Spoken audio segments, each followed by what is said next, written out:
Real গোলাপের cake ডেকোরেশনের সময় অনেক ক্লায়েন্টের ঠিক এমন প্রশ্ন থাকে যে মাত্র 5 টাকা পিস গোলাপ, তার জন্য আপনি কেন এত টাকা নেবেন। তো হ্যাঁ, মানছি 5 টাকা পিস গোলাপ পাওয়া যায় এবং আমিও কিনি 5 টাকা পিস গোলাপ, বাট সেইটা বছরের সারা মাস না, বছরের কিছু সময় মানে গোলাপের সিজন যখন থাকে একমাত্র তখনই 5 টাকা পিস পাওয়া যায়, সারা বছর পাওয়া যায় না।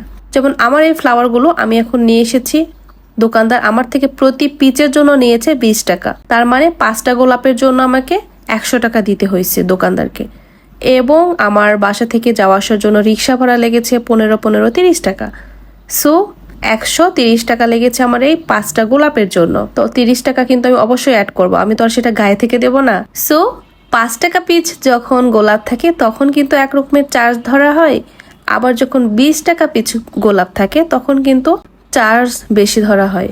ইটস নর্মাল ক্যালকুলেশন, আশা করা যায় আপনারা বুঝবেন এখন থেকে।